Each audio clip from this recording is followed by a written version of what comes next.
And we're in. Jacob Maynard, Orrin Beasley. Game 3, it's 5:05 local time. So relatively quick Swiss rounds. Yep. Once again, I'm Sheldon Menery. He's Marshall Sutcliffe. We are covering GG's Live, GP Columbus. Looks like Beasley is keeping, and I think Jacob's mulliganed.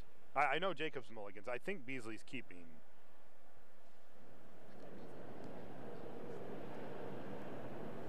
Is he still thinking? Got the report that that Orrin Beasley's still thinking. He's got to decide before Yes. Jacob makes his decision, and I think Beasley looks like he has decided to keep. He has decided to keep. All right, so Beasley's keeping, and Jacob is going to go down. Now, we can take a look at the sideboard plan here. What we're going to be seeing here on the right-hand side, this is a game 3, you'll notice. On the right-hand side is Orrin Beasley. He's playing Jund. Right. Now, if for those of you that played Jund in Standard, this is a similar deck. It's meant to grind the opponent out. It has answers and proactive answers, I like to call them, things like hand disruption, like Blightning. You know, he's not running Blightning, but you know, decks like cards like that reach out and disrupt your opponent, and then eventually he will get a Bloodbraid Elf or a plain, you know, a Liliana or something, and kill his opponent.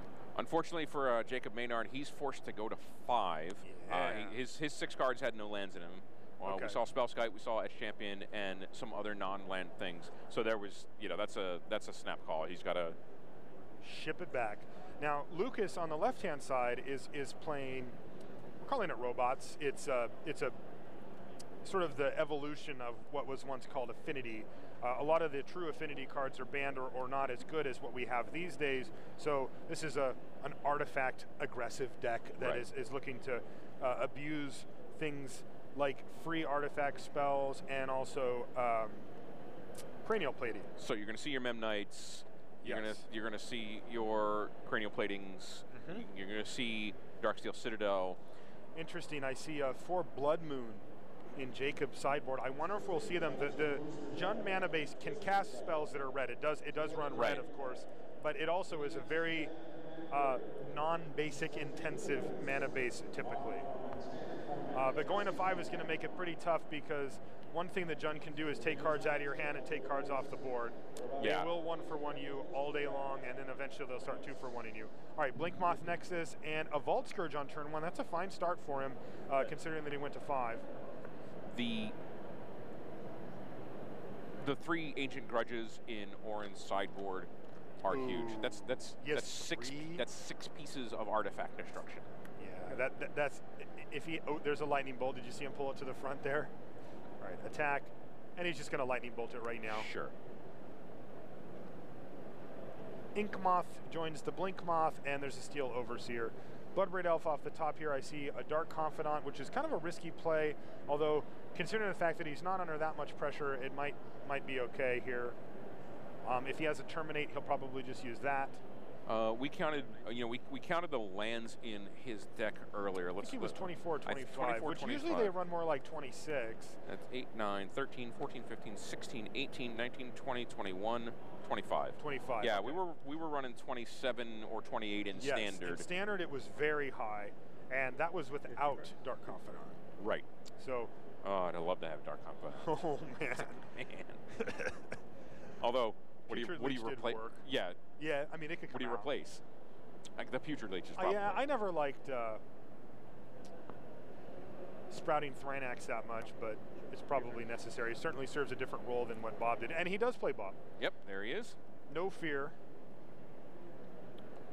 He certainly will get ahead with Bob here as well. He's sitting at 19 life. Like, a couple of Bob activations later, and I don't think that Jacob's going to have anything. Springleaf Drum comes down for Jacob. It allows him to use his creatures as mana. After that, he's going to take 2 more to play a Vault Scourge. He can tap it for mana right now if he wants. He's going to. Animate Nexus. He's going to use it to activate the Blinkmoth Nexus, and then he's going to activate the Steel Overseer. So each of those 3 permanents is going to get a counter on them. That's a pretty big turn for Jacob Not Maynard. too bad. I mean, this is how you mount an attack. Good. You know, he's going to try to create as many threats as he can because he knows he can get 1-for-1, and right away we see Liliana of the Veil come down. Now, that is one of the bigger cards. You know, 4 is the most he can take.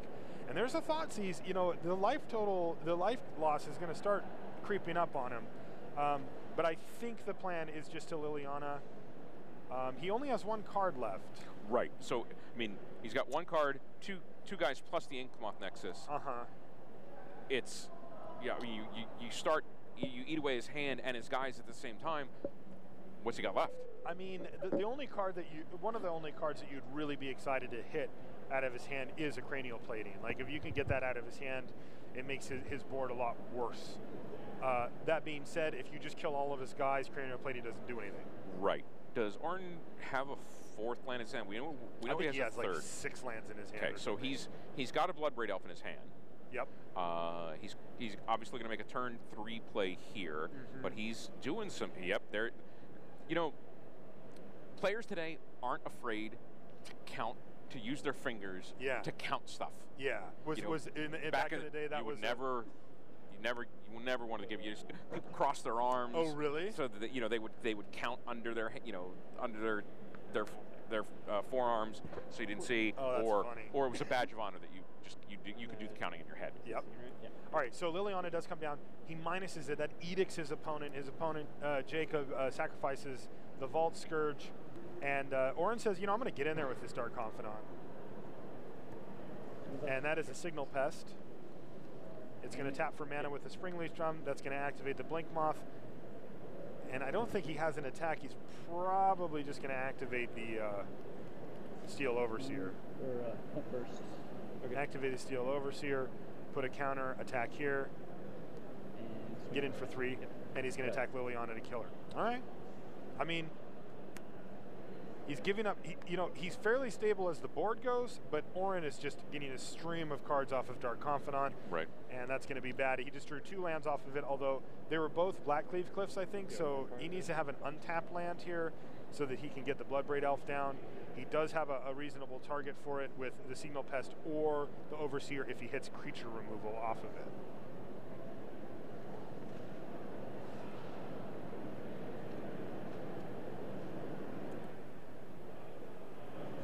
Pondering his options. So let's assume he gets terminate off of the Bloodbraid Elf. Yep. What does he take?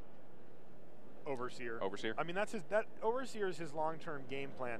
He can't hit the Blink Moth because it's not going to be active, and he can hit the Signal Pest, which is fine. But the Overseer does as much damage as the Signal Pest by activating it. So there's Treetop Village. All right, so he did not have the untapped land for this turn. So he's considering whether he wants to Thoughtseize. I don't know what his other options are, however. He's also doing the combat math because if he attacks, he knows that he's going to get in for 2 now, and then the next turn he can get in for 5, including the Bloodbraid Elf. I see a Tarmogoyf in his hand, I believe. He has not drawn an Ancient Grudge, which would be just fantastic right here. Yeah, that would be pretty saucy right now. Yep. I think he is going to Thoughtseize, though. I was reconsidering that plan. Yeah, put him down to 14. I mean, 14's okay, but it starts to get a little hairy for him. All right, and it was a burn spell, which, did he have the mana to cast it, or did he get? He did. I didn't see where from. Maybe the Springleaf Drum or something, but he did have the mana. There's Tarmogoyf, so he does get in for 2 with Bob. Drops the Tarmogoyf, which is currently 4/5. I think it's 5/6. Land, sorcery, instant, planeswalker. Artifact, right? Yeah, it's 5/6. So once you get one of those Vault Scourges in, that counts double. Right. Yeah. All right. Darksteel Citadel, activate my Blink Moth Nexus. Tap this for mana, or he's actually just tapping it to activate it. Yep. And now he's going to activate his Steel Overseer, put counters on the Ink Moth, another one on the Blink Moth, another one on the Overseer, and another one on the Signal Pest, and he's going to send in. So he's going to attack for 2, 3, 4, 5, 6 damage right now. That's it. Good. Is it 7? It doesn't give it to itself. So 4, 5, 6, right? Did I miss something? Let's see. 1, 2, 3, 4, 5, 6, 7. Where's the 7? Oh, yeah, right. I forgot. Yeah. So the Blink Moth's a 4/4. Excuse me. So it's 7 damage. Now, that's going to put Orin down, and I didn't see what he revealed. It must have been a land because he didn't take any damage. So now he's looking at Bloodbraid Elf, and he's wondering if there's lethal damage here.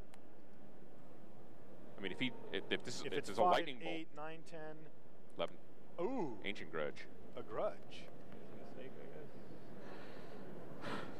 Okay. So grudge can take out. It can take out the Overseer. It can also take out the Signal Pest. The Signal Pest is the thing that he can't block here. It can't be blocked except for by creatures with reach or flying.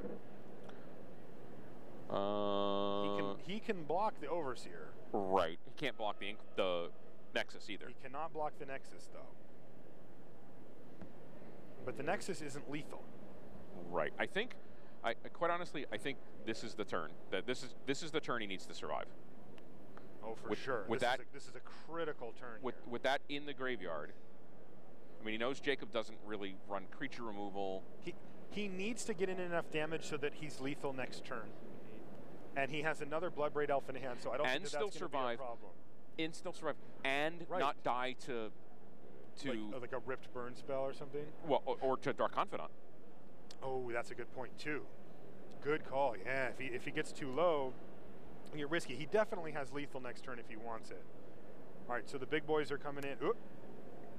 Maybe he just attacks with one, like just send the Goyf in. I guess there's no haste that he really has to worry about. Wow, this is going to come down to one fairly huge draw step from Jacob, I think. There's nothing with haste. A burn spell kills him either way. Right.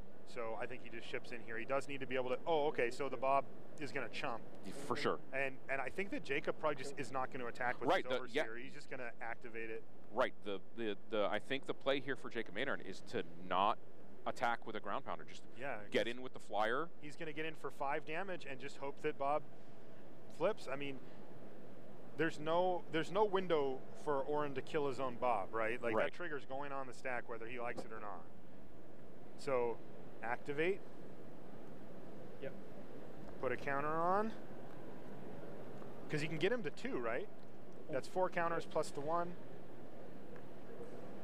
Yeah, hit you for 5. Oh man. So big Bob flip here. Does Bob Marr trigger damage? And Bob, it's another Bob. And that's the match. Wow. Jacob he wins by the thinnest possible margin that he can every time this kid shows up, and he just barely. So Jacob Maynard, who won really, really tense win-and-in match in round 15, wins another really exciting match, really tense. It all came down to that one flip, and Bob was another Bob. And Bob was it.